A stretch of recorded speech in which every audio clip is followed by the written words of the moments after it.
Have any one of you ever bought a new launch and rented at the same time only to realize that you're not left with much profits? Now, buying and renting at the same time can be costly and can even leave you at a negative if you don't know the right strategies. So let's look at these four friends who all bought a new launch at 1.8 million while renting, but their profits differ all the way from negative to 600,000. So what did they do differently? We'll be looking at their strategies and exit plan and ranking them from 1 to 5 stars. So let's look at the first two friends who both bought Amber Park. Now, the first friend bought Amber Park, a 2-bed plus study at 1.8 million. He eventually managed to sell it for a profit of $348,000. Now, let's look at his rental strategy. So he decided he wanted to stay nearby still and rented a unit at Silver Sea, a larger one that was a 3-bedroom valued at 2.5 million. He renewed his lease every 2 years, which ultimately, at the end of his time there, cost him $363,000 in rental. Now, this ultimately left him at a negative profit of $15,000. So I would rank this strategy a 0 out of 5 stars because there was not much planning at all and ultimately cost him all of his gains and even more.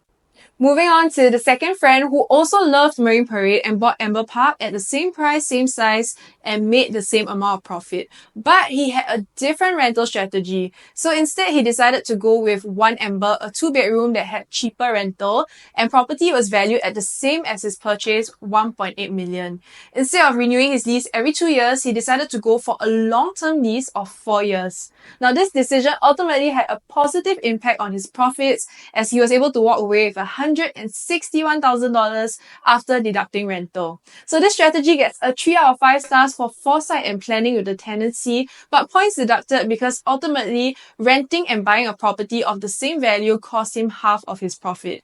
So what was the big difference between friend 2 and friend 1's rental strategy such that they could have a $161,000 difference in profit despite buying the same property? So he rented One Amber, a 2-bedroom, which in 2018 on average was above $3,500. Now fast forward to 2019, the year he entered, the average had dropped below $3,500 and he managed to find a cheap unit at $3,000, locking in a long-term lease of 4 years.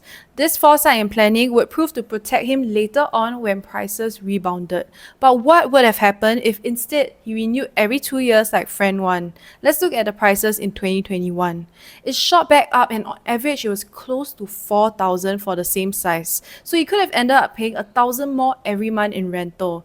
So knowing how long and when to plan your lease can have a huge impact on your profit at the end.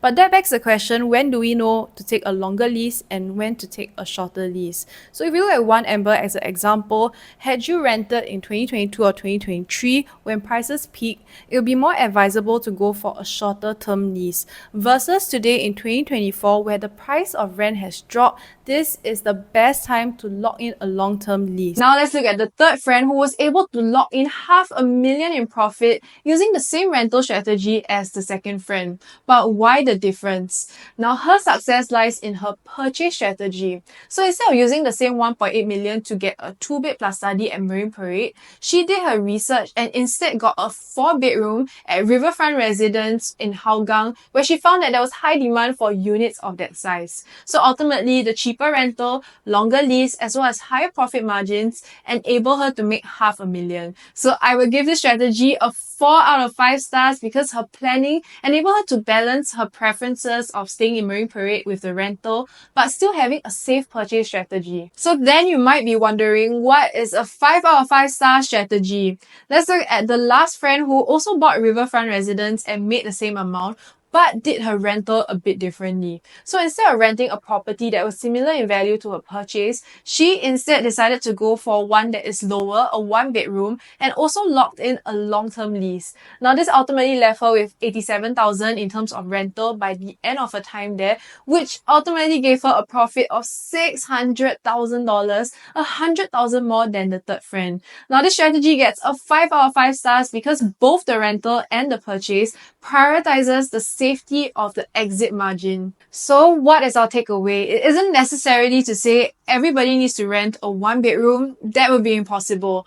But you want to optimize your rental by choosing a property of lower value for your rental than your purchase. So that could mean a smaller unit in the same area or a larger one in a different location. As your purchase appreciates, so can your rental in tandem, following the same principles. Of course, everybody's situation is different, so if you want to know how to best protect and strategize for yourself, feel free to reach out to me and I'll catch y'all next time.